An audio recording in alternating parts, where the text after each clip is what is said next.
Agora, ainda dentro dos gloriosos degraus de Deus, agora nós vamos para um encontro muito importante que Jesus tem. O Senhor Jesus tem este tremendo encontro com uma mulher cananeia.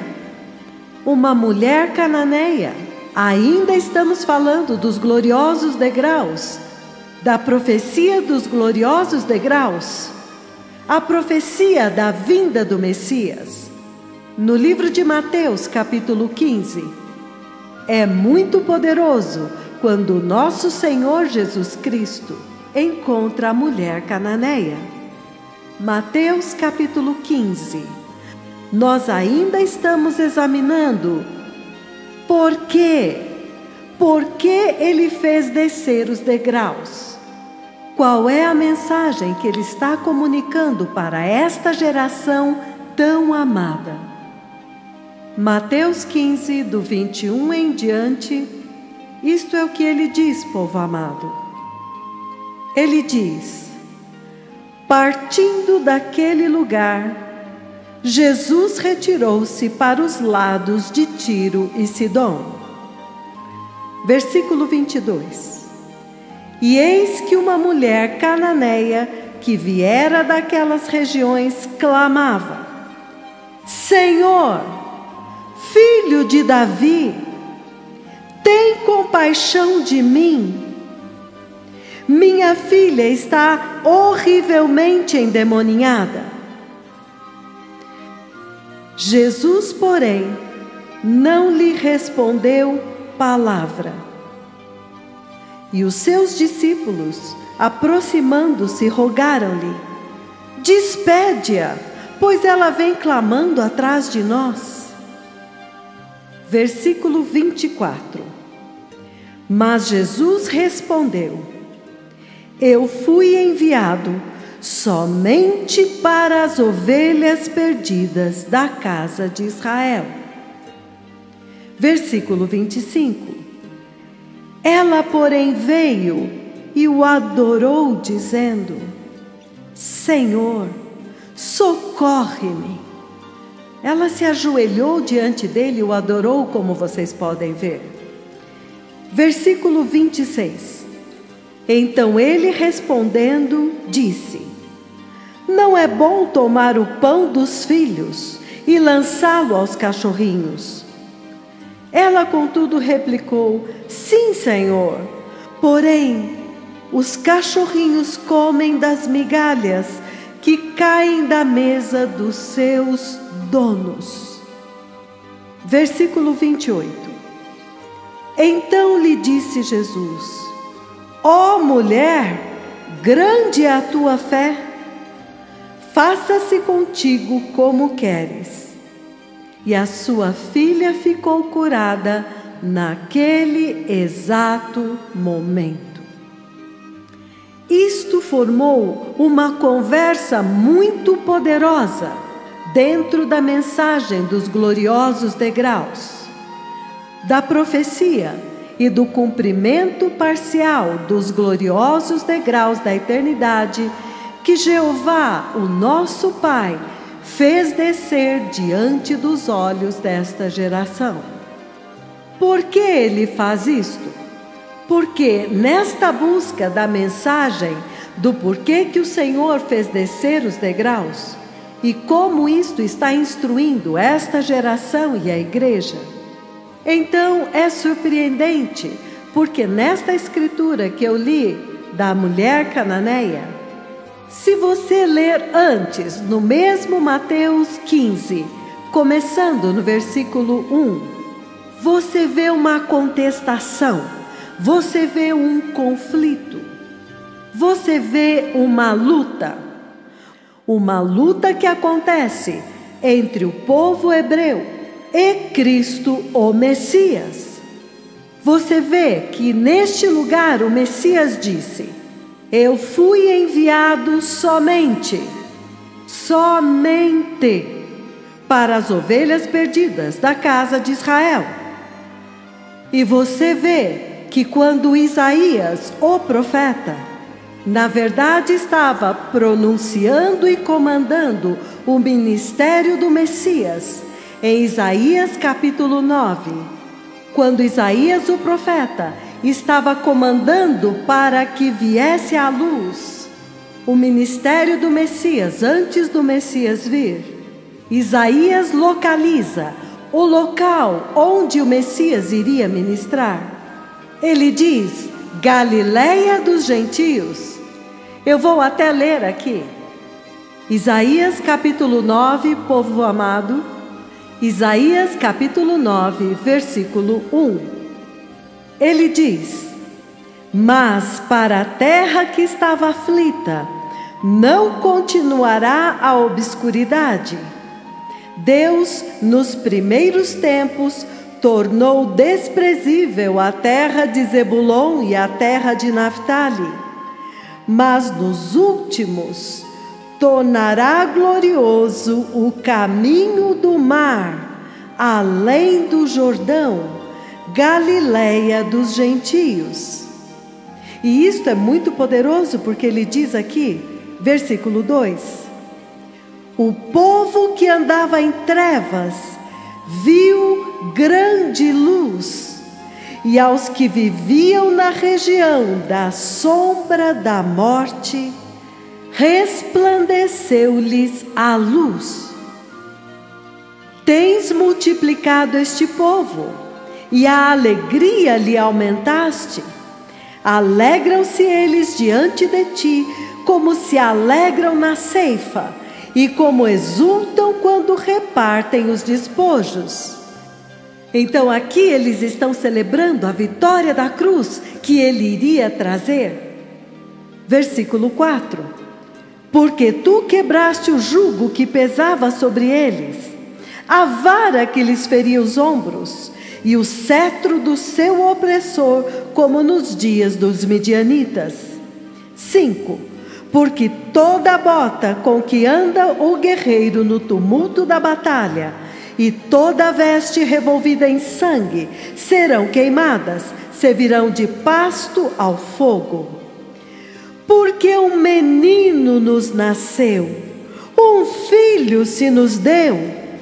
O governo está sobre os seus ombros, e o seu nome será Maravilhoso Conselheiro, Deus Forte, Pai da Eternidade, Príncipe da Paz, para que aumente o seu governo e venha a paz sem fim.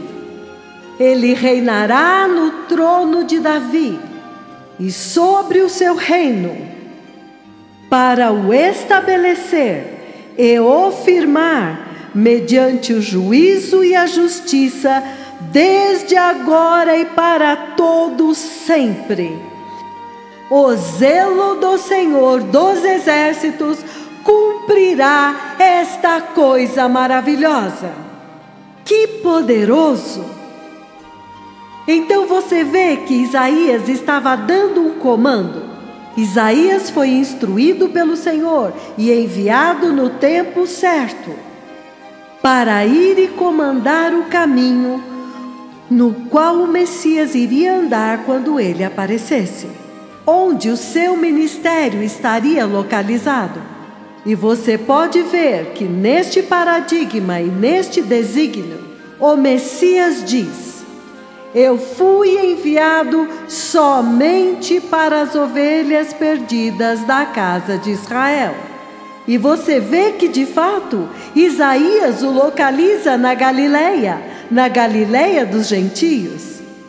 Ele localiza o ministério dele em Israel.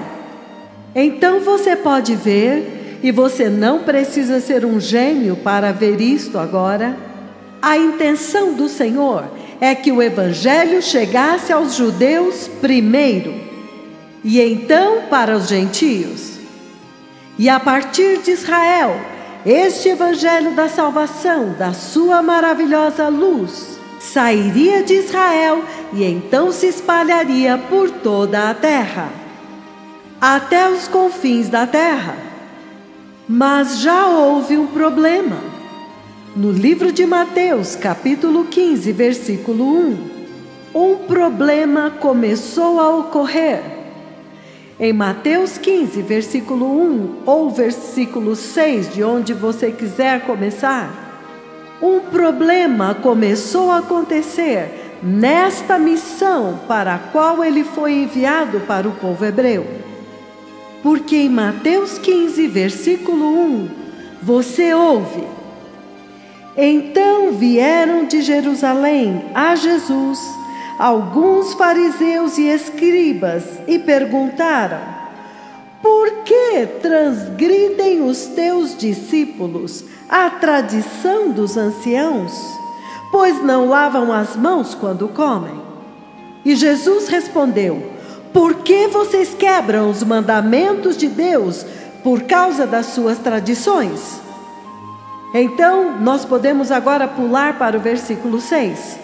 No versículo 6 ele diz: este jamais honrará o seu pai ou a sua mãe, e assim invalidastes a palavra de Deus por causa da vossa tradição. Então, olha o conflito lá, porque agora ele vai revidar, ele vai atacá-los. E ele diz: hipócritas, bem profetizou Isaías a respeito de vocês, dizendo: este povo honra-me com os lábios, mas o seu coração está longe de mim. E em vão me adoram, ensinando doutrinas que não passam de preceitos de homens. Então você vê que Jesus já estava navegando contra o vento. Ele já tinha ido de encontro a uma resistência muito significativa. E ele tinha sido enviado somente para as ovelhas perdidas da casa de Israel. Mas ele já tinha ido de encontro a estes problemas com eles, porque ele veio até eles. E ele queria que eles reconhecessem o mensageiro primeiro. Para você receber a mensagem, você tem que reconhecer o mensageiro primeiro. Isto até te ajuda a reconhecer a magnitude da mensagem. Então, eles estavam tendo dificuldade em receber e reconhecer o mensageiro. E eles nem podiam chamá-lo de Senhor. E ele queria que eles entendessem que Yeshua HaMashiach, o Messias judeu, realmente tinha chegado. Então eles tinham que parar de pedir para o Pai enviar o Messias judeu, porque ele já estava aqui. Então tudo que eles precisavam fazer era recebê-lo e receber a mensagem do Pai que ele carregava. Mas eles entraram em conflito. E ele estava tentando convencê-los, dizendo: olha, este é aquele a respeito de quem as Escrituras falaram, que o grande filho de Davi, que você vê no livro dos Salmos, capítulo 110, versículo 1, Davi está falando a respeito dele, centenas de anos antes dele vir, de que ele viria e reinaria no trono de Davi eternamente. Mas eles estavam tendo dificuldades em reconhecê-lo. Então, por mais que ele dissesse: eu fui enviado somente às ovelhas perdidas da casa de Israel, mas então ele foi de encontro à resistência, foi de encontro ao vento contrário, entrando em problemas porque eles não o reconheceram. Então, você tem um grupo de fariseus. Uma delegação veio de Jerusalém, fariseus e doutores da lei, um grupo de professores, de mestres da lei, críticos da lei, aqueles que escreviam e comentavam a lei judaica. Eles escolheram um grupo especial, um grupo que era Kohot, que eram as colunas, e os enviaram a ele, porque eles tinham ouvido das obras maravilhosas e também das narrativas Eles tinham ouvido as declarações que ele tinha feito em Cafarnaum, na região da Galiléia dos gentios, naquele local. Então vocês podem imaginar toda aquela distância. Eles vieram desde Jerusalém, vindo como um fogo devastador, esperando por ele. A intenção deles era ir, ficar lá na frente dele e anular tudo que ele dissesse, e cancelar tudo que ele dissesse. Cancelar e anular. Porque eles estavam ouvindo tudo que ele estava falando e fazendo. E então é surpreendente, povo amado, que depois daquela contestação, quando Jesus disse basta, chega, e então ele mudou o curso. Então vocês podem imaginar, deixando a região da Galileia ao redor de Cafarnaum, e então indo todo o caminho até Tiro e Sidom, provavelmente 2 dias ou 1 dia e meio de caminhada. Vocês podem imaginar quão longe ele foi. E vocês sabem que se vocês olharem as Escrituras, no livro de Mateus, capítulo 15, da forma como ele coloca isto, da forma como eles colocam isso, você pode ver um toque de desgosto, um toque de cansaço. Mateus 15, eu quero ler novamente, eu vou ler em outras versões. Mateus 15, 21, eu estou lendo várias versões. A versão NVI diz: saindo daquele lugar, ele chama de aquele lugar. Saindo daquele lugar, Jesus retirou-se. Então, se há alguma mensagem nas palavras que você pegar daqui, é deixando aquele lugar e retirou-se. Ele tinha uma missão, enviado somente para o povo hebreu, somente para o povo judeu, somente para as ovelhas perdidas da casa de Israel. Mas agora você ouve ele dizer: deixando aquele lugar, Jesus retirou-se. Esta é a versão NVI. Quando você vai para a New American Standard, ele diz: Jesus foi embora de lá. Aqui ele nem dá nomes mais. Jesus foi embora de lá. Simplesmente saiu de lá. Ele saiu de lá e retirou-se. Então ele usa novamente a palavra retirou-se. Quando você vai na versão amplificada, no versículo 21 ele diz: e indo embora de lá, indo embora de lá. Eles nem mencionam mais o nome do lugar. Jesus retirou-se. Então você vê, ele menciona novamente, retirou-se. Se você vai na versão King James, ele diz: e partindo Jesus dali, ele também diz, partiu. Então, eu fui enviado somente para as ovelhas perdidas da casa de Israel. Mas agora, por causa da resistência e dos problemas que ele estava enfrentando lá, ele mudou-se para um lugar bem distante. Ele mudou-se porque ele estava cansado daquele lugar, cansado de discussão, cansado de contestação, cansado de calúnia. Ele mudou-se para bem longe, para a região de Tiro e Sidom. Mas nós sabemos muito bem que estas eram cidades ateístas, eram cidades gentílicas. Este povo costumava sacrificar bebês, eles costumavam se envolver em orgias sexuais, por causa da sua cultura, das suas tradições ou o que quer que seja, que era muito sujo e muito repugnante de se ver, em sua nudez, em suas orgias em massa, em sacrifícios de bebês, adorando um tipo de ocultismo, de satanismo e todas estas coisas. E é por isso que você vê Jesus se referindo a eles como cães, cachorrinhos. Porque o povo hebreu, no Monte Sinai, recebeu o plano de salvação de Deus. Eles foram o único povo que recebeu o plano de salvação redentor de Deus.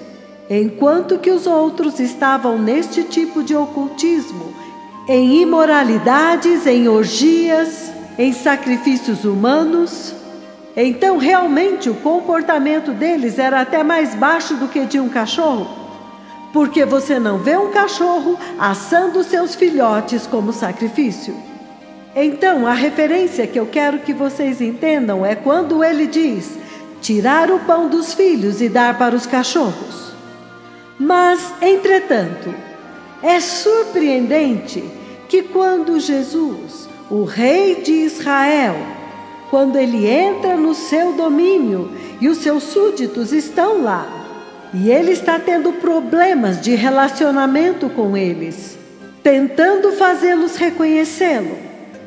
Mas quando ele atravessa a fronteira para fora do seu domínio, para fora de Israel, e andou até bem longe, para Tiro e Sidom, as cidades ateístas, pagãs e gentílicas, povos referidos como sendo mais baixos do que os cachorros. Então uma mulher o vê e ela corre para ele, e a primeira coisa que ela faz, ela diz: Senhor! Ela o chama de Senhor, Senhor! E então, parece que ela está muito bem informada. Este é o Messias. Então ela pega e põe ele no trono de Davi e diz: Filho de Davi! Então, parece que ela está muito iluminada a respeito da missão dele na terra, de que ele veio trazer o perdão dos pecados e a misericórdia de Deus. Então ela diz: tem misericórdia de mim. Ela pede pela coisa certa que ele tem em abundância, a incorporação daquilo que ele é, a misericórdia de Deus sobre a humanidade. Então, este foi um desvio muito chocante, foi uma mudança de eventos muito grande, que realmente explicam por que os degraus foram baixados agora, no céu. Porque quão maravilhoso, quão tremendo e também muito triste, que o Senhor, ele estava tendo problemas. Eu fui enviado somente para as ovelhas perdidas da casa de Israel. Mas ele estava tendo problema com os seus súditos, que não queriam reconhecer o mensageiro antes que ele pudesse dar a mensagem, até mesmo para que eles o chamassem de Senhor. E esta mulher, uma mulher gentia, ateia, uma mulher pagã daquele território onde eles sacrificavam. E a propósito, deixe-me dar algumas informações para vocês que vai deixá-los espantados. Estas eram as nações que costumavam atacar Israel pelo lado do norte e conquistaram Israel. Então vocês estão vendo? Isso é surpreendente. Eram inimigos de Israel.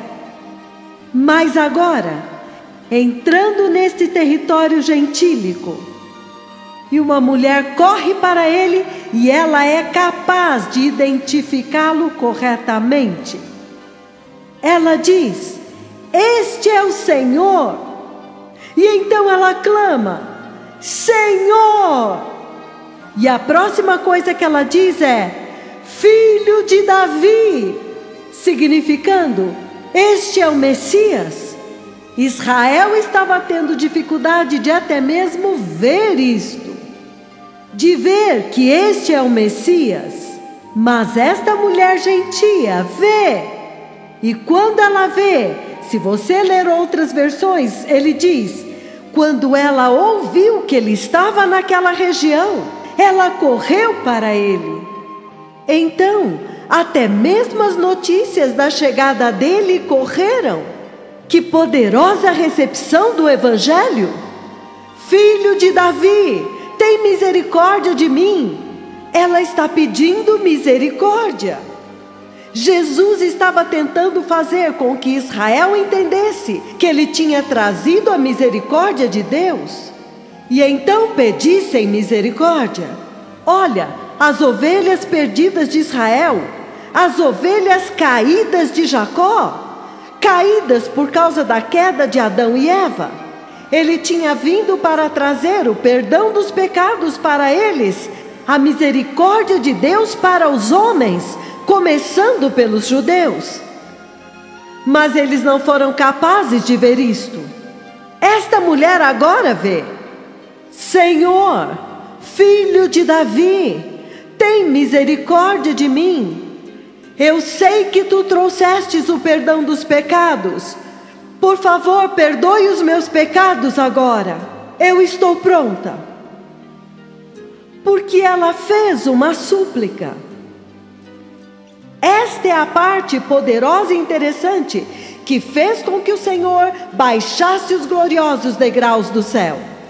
Porque deste ponto em diante, então ele diz: a tua fé.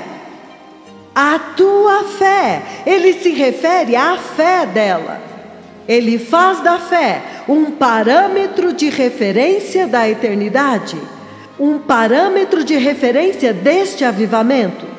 Então este, partindo de lá, saindo de lá, este agora é o avivamento dos gentios.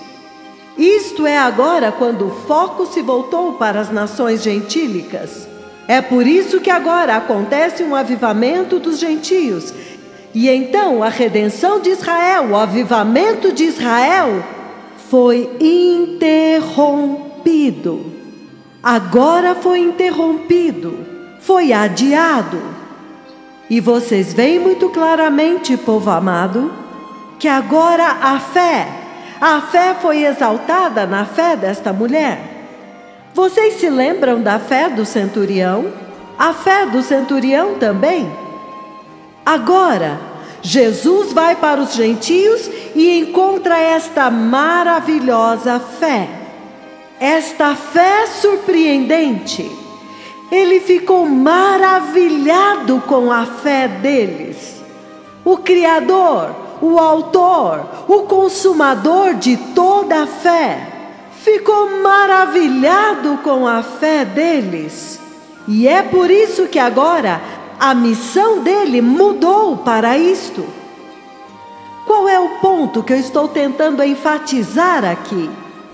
Eu estou dizendo que no livro de 2 Tessalonicenses, povo amado, agora que eu já coloquei este fundamento para vocês, 2 Tessalonicenses, capítulo 2, a partir do versículo 4.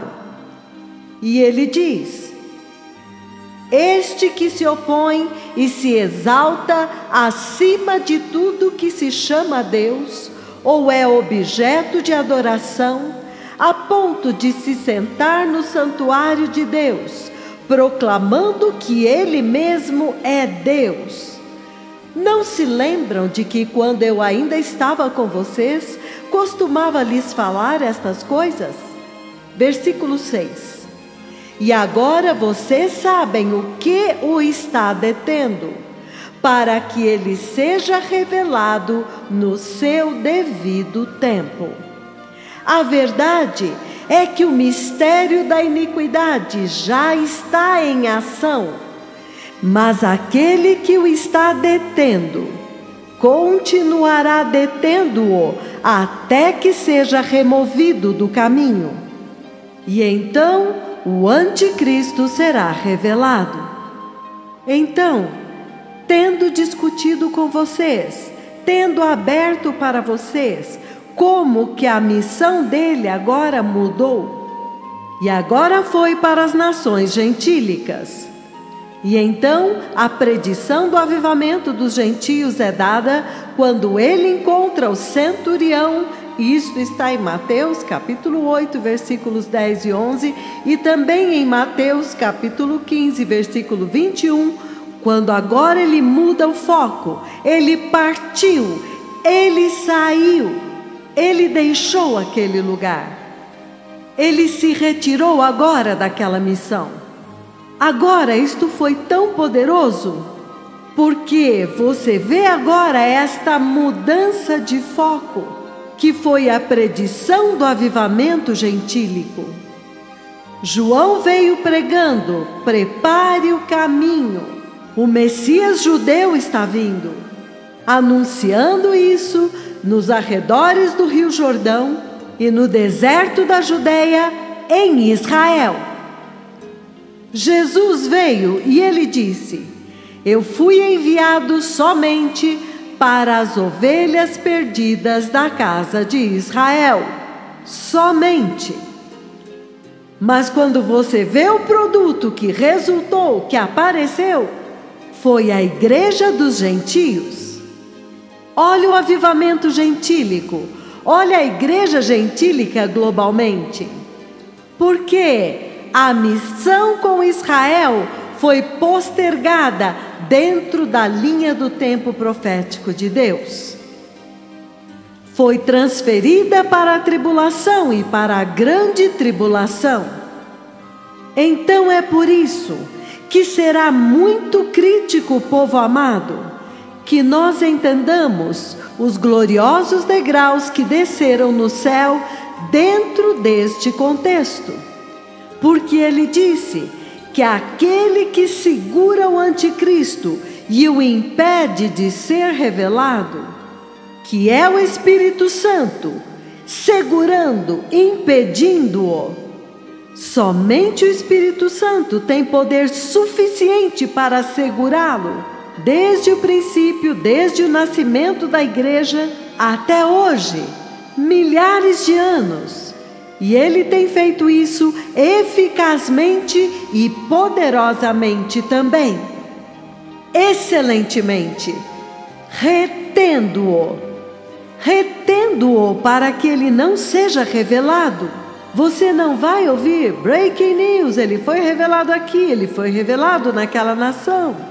Não, ele o está retendo.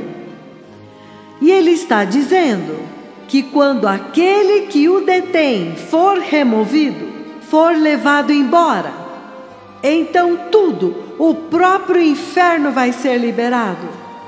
Lembrem-se destas três coisas. Lembrem-se: o arrebatamento, a retribuição e a revelação de Deus. O arrebatamento. No arrebatamento é quando a Igreja Santa, que é a santa habitação do Espírito Santo, é levada embora. Este é o contexto dentro do qual Deus fez descer os gloriosos degraus do céu, piscando para você e te despertando, dizendo: olha, a dispensação dos gentios está prestes a acabar. Ele diz: por favor, entre agora. Porque quando ele partiu, quando ele se retirou daquele lugar, e ele focou no avivamento dos gentios, esta dispensação do avivamento dos gentios está prestes a acabar. E quando ela terminar, o próprio Espírito Santo é levado embora juntamente com a sua santa habitação, que é a Igreja Santa. E então a pessoa do anticristo agora pode ser revelada. E se você entender bem, tudo a partir daquele ponto em diante é a tribulação, a grande tribulação, onde qualquer pessoa que tentar adorar a Jesus tem que ser decapitada. A Bíblia diz: tem que ser. Na verdade, se você olhar para a narrativa que descreve a besta, em Apocalipse 13 ele diz: foi-lhe dado poder para pelejar contra os cristãos e vencê-los.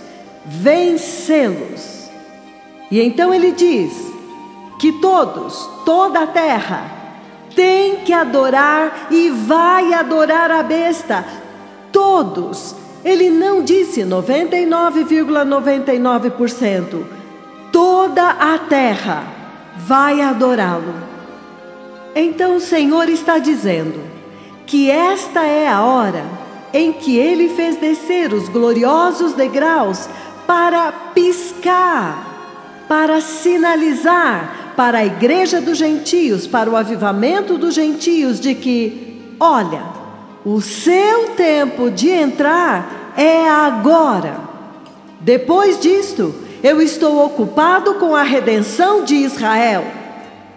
Porque ele disse que a mulher, se você olhar em Apocalipse capítulo 12, ele coloca tão poderosamente, se você olhar no livro de Apocalipse capítulo 12, onde ele está falando a respeito de Israel, isto é o que ele diz. Ele diz: um grande e maravilhoso sinal apareceu no céu. Um grande e maravilhoso sinal, ele diz. Um grande e maravilhoso apareceu no céu, uma mulher vestida do sol, com a lua debaixo dos pés e uma coroa de 12 estrelas na cabeça, que, achando-se grávida, grita com as dores de parto, sofrendo tormentos para dar à luz. Viu-se também outro sinal no céu, e eis um dragão, grande e vermelho, com 7 cabeças, 10 chifres, e nas cabeças 7 diademas. A sua cauda arrastava a terça parte das estrelas do céu, as quais lançou para a terra. E o dragão se deteve em frente da mulher que estava para dar à luz, a fim de lhe devorar o filho quando nascesse. Versículo 5. Nasceu-lhe, pois, um filho varão, que há de reger todas as nações com cetro de ferro. E o seu filho foi arrebatado para Deus até o seu trono. Este é o Messias, e esta mulher é Israel. A mulher, porém, fugiu para o deserto, onde lhe havia Deus preparado lugar para que nele a sustentem durante 1260 dias, exatamente a grande tribulação. Houve batalha no céu. Miguel e os seus anjos pelejaram contra o dragão. Também pelejaram o dragão com os seus anjos.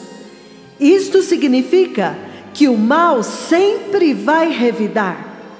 Todavia, eles não foram fortes o suficiente, nem mais se achou o lugar deles no céu, significando que não há apostasia no céu, não há lugar para apostasia no céu. Quando a apostasia apareceu assim, imediatamente ele foi lançado para fora como um raio. Eu não sei por que a igreja está em apostasia hoje, como se houvesse algum tipo de tolerância à apostasia no céu. Então, embora eu esteja lendo tudo isso para enfatizar algo em particular, uma tremenda mensagem está sendo liberada lá. E foi expulso o grande dragão, a antiga serpente que se chama o Diabo e Satanás, o sedutor de todo o mundo. Sim, foi atirado para a terra e com ele os seus anjos. Então ouvi grande voz do céu proclamando: agora veio a salvação, o poder, o reino do nosso Deus e a autoridade do seu Cristo. Pois foi expulso o acusador dos nossos irmãos, o mesmo que os acusa de dia e de noite diante do nosso Deus. Eles, pois, o venceram por causa do sangue do Cordeiro e por causa da palavra do testemunho que deram. E mesmo em face da morte, não amaram a própria vida. Por isso festejai, ó céus, e vós, os que neles habitai. Ai da terra e do mar, pois o diabo desceu até vós, cheio de grande ira, sabendo que pouco tempo lhe resta. Versículo 13. Quando, pois, o dragão viu que fora atirado para a terra, perseguiu a mulher que dera à luz ao filho varão. E foram dadas à mulher as 2 asas da grande águia, para que voasse até ao deserto, ao seu lugar, até onde é sustentada durante um tempo, tempos e metade de um tempo. Aqui está a grande tribulação, fora da vista da serpente. Então a serpente arrojou da sua boca, atrás da mulher, água como um rio, a fim de fazer com que ela fosse arrebatada pelo rio. A terra, porém, socorreu a mulher, e a terra abriu a boca e engoliu o rio que o dragão tinha arrojado de sua boca. O versículo 17 é para vocês, povo amado. Irou-se o dragão contra a mulher e foi pelejar contra os restantes da sua descendência, aqueles que guardam os mandamentos de Deus e têm o testemunho de Jesus. Amados irmãos, amados povos e nações de língua portuguesa, que estão ouvindo este ensino tão poderoso, tão abençoado, tão ungido, que é um grande despertamento para este momento. Amados, deste ponto em diante eu faço questão de colocar a voz dos tremendos profetas do Senhor Jeová Yahweh, a voz das 2 testemunhas de Apocalipse 11, porque esta voz tem que ser ouvida, porque quando você ouve esta voz, você ouve o clamor do próprio Deus, clamando para o seu povo, neste último instante, antes da virada desta dispensação, porque estes mensageiros foram enviados um pouco antes desta virada, desta mudança de dispensação, quando o tempo dos gentios está praticamente fechado já. Eu faço questão, amados irmãos, de traduzir depois da voz do poderoso profeta. E peço a todos, e peço ao Espírito Santo, que esteja abrindo os ouvidos da Igreja de Cristo nas nações de língua portuguesa e em toda a terra para ouvir esta voz.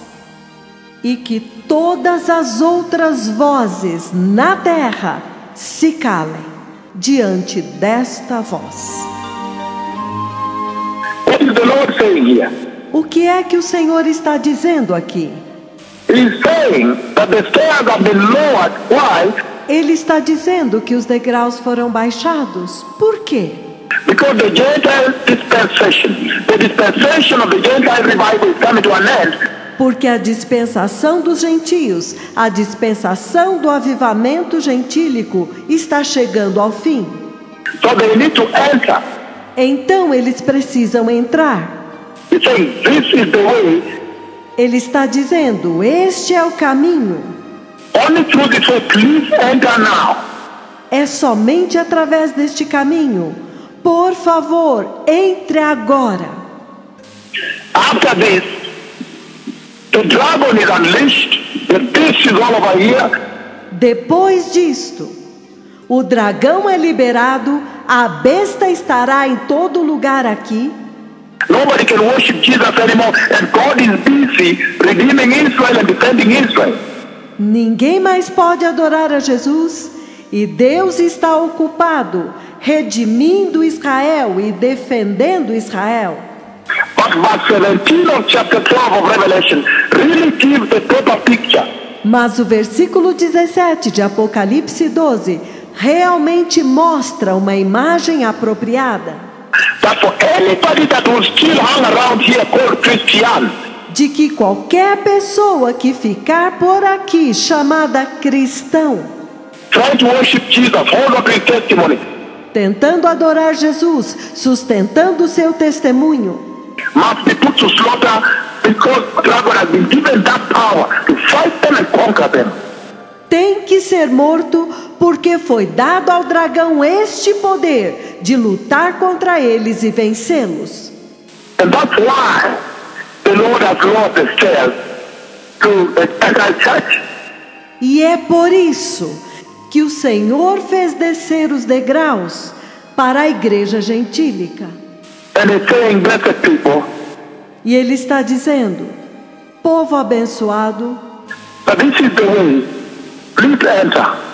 que este é o caminho. Por favor, entre. Because after this, I am very busy. Porque depois disso, eu estou muito ocupado. Very busy defending the firstborn. Muito ocupado defendendo o primogênito. My firstborn, Israel. O meu primogênito, Israel. After this, the Gentile dispensation, revival is over. Depois disso, a dispensação dos gentios, o avivamento, acabou. Please enter now. Por favor, entre agora. This is the way. Este é o caminho. Please enter. Por favor, entre. This is the way. Este é o caminho. Please take it. Por favor, toma-o. May the Lord bless you. Que o Senhor os abençoe. Todah, shalom. Shalom, todah. Todah. Todah, Allah.